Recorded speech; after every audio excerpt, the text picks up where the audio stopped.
Entre les années 1853 et 1856, il a eu une horrible guerre de laquelle on ne parle plus beaucoup. À ce moment en Russie, le tsar était Nicolas Ier, et comme presque tous les tsars qui l'ont précédé, il s'est donné à la tâche d'agrandir son empire. Sous le dos de qui? Du malade de l'Europe. Et qui c'était le malade de l'Europe? L'Empire ottoman, qui était en pleine décadence. Mais Nicolas avait besoin d'argent pour financer cette guerre. C'est à ce moment qu'il a vendu l'Alaska aux États-Unis, puisque jusqu'à ce moment, l'Alaska appartenait à la Russie. Pour empêcher l'avancée russe, une alliance contre nature a été faite. La France et l'Angleterre ont rejoint les musulmans ottomans pour empêcher l'expansion territoriale des Russes. C'était une guerre très importante. C'était celle que l'histoire connaît comme la guerre de Crimée.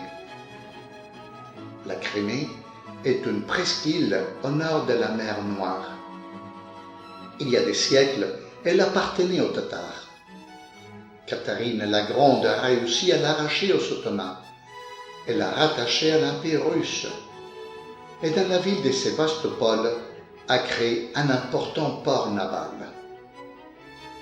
Ce port est toujours d'une grande importance pour la Russie. C'est le seul port de ce pays qui ne gèle pas pendant les rigoureux mois d'hiver.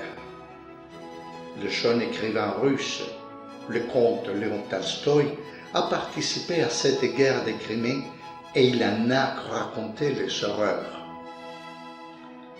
Ce fut aussi la première guerre dont les nouvelles se répandaient rapidement à travers le monde grâce à l'utilisation du télégraphe récemment inventé. C'est aussi pendant cette guerre qu'une Anglaise joua un rôle important dans le traitement des blessés de guerre et dans l'avenir des soins infirmiers. Je parle de Florence Nightingale, très joli nom de famille. Rappelons-nous que Nightingale veut dire rossignol en anglais. Florence est née dans une famille aisée en 1820. Ses parents, qui voyageaient en Europe, ont donné ce nom à la petite parce qu'elle est née dans la ville italienne de Florence. Point chanceuse était sa sœur, qui est née dans la ville de Parthénope et qui a reçu ce nom. Eh bien, depuis qu'elle était enfant, Florence aimait la lecture et surtout les mathématiques, ce qui n'était pas très courant chez les filles à l'époque. En grandissant, sa famille l'a préparée à ce qui faisait les jeunes filles de l'époque, trouver un bon parti pour se marier, de préférence un homme très riche. Mais à l'âge de 17 ans, en se promenant dans son jardin, elle reçut un appel du Seigneur lui demandant de consacrer sa vie au service d'autrui. Il ne s'agissait pas de devenir religieuse et de vivre dans un couvent, mais de consacrer sa vie à ceux qui en avaient besoin. C'est à ce moment qu'elle décide d'étudier les sciences infirmières.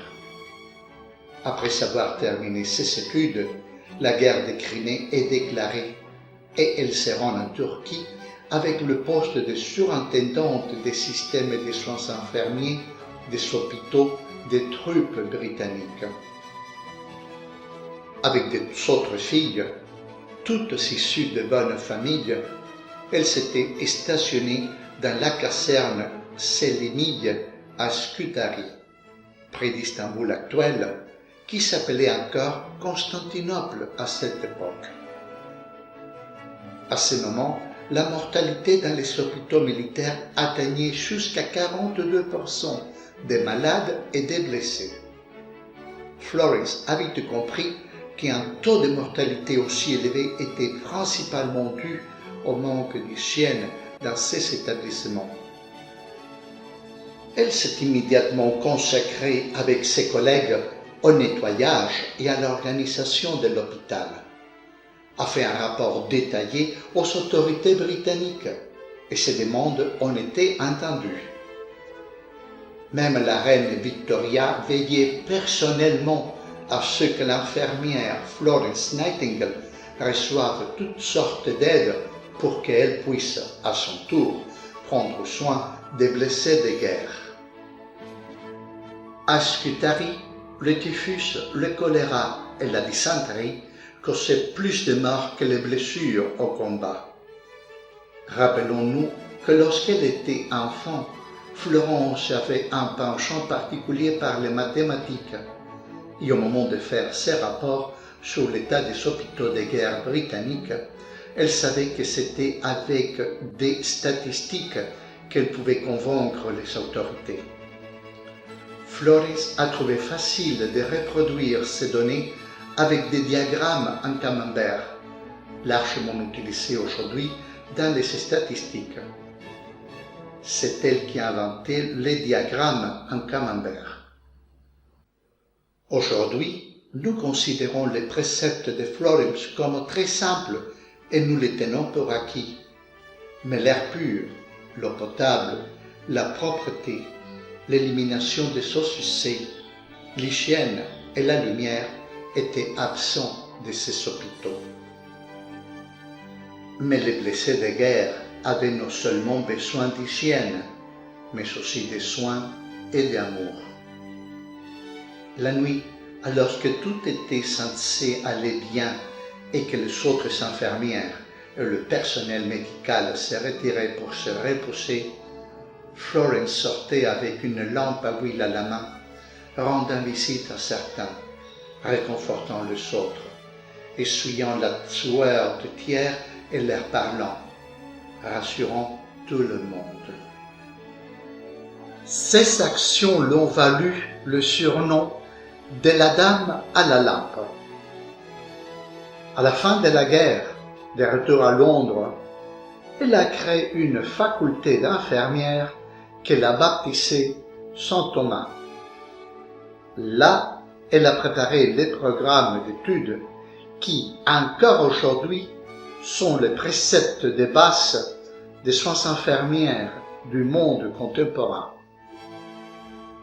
Quelques années plus tard, lorsque la guerre civile éclate aux États-Unis, où les États du Nord et du Sud se sont saignés à mort pour imposer chacun son point de vue, Florence a été sollicitée pour ses connaissances pour s'occuper des blessés de guerre dans les hôpitaux des États-Unis.